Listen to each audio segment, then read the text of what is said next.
చాలా ఆశ్చర్యకరమైన విషయం. చాలామందికి బహుశా తెలీదు. రాజ్ నిడుమోరు మీకు యాక్చువల్లీ ఏమవుతారండి? నాకు గురువు లాంటి అక్కయ్య రమాదేవి. ఆమె కొడుకు వీడు బాబు రాజ్. అక్కయ్య కొడుకు అవుతాడు, నెవ్యూ. నెవ్యూ. నాకు గుర్తు, నేను మొన్న శిల్పారెడ్డి గారితో మాట్లాడుతూ కూడా అన్నాను. ఒకసారి నేను ఇక్కడ అన్నమయ్యపురంలో పాడినప్పుడు రాజ్ డీకే వారిద్దరూ వచ్చారు. అవును. ఒక ప్రత్యేక కార్యక్రమానికి కూడా హాజరయ్యారు. నీకు ధైర్య అవార్డు ఇచ్చినప్పుడు వచ్చారు.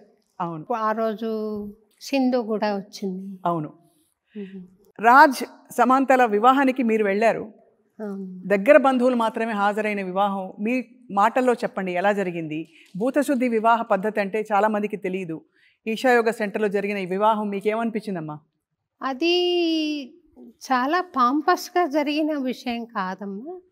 కాకపోతే చాలా సెరైన్గా ఒక స్పిరిచువల్ అట్మాస్ఫియర్లో, డివైన్ అట్మాస్ఫియర్లో జరిగింది.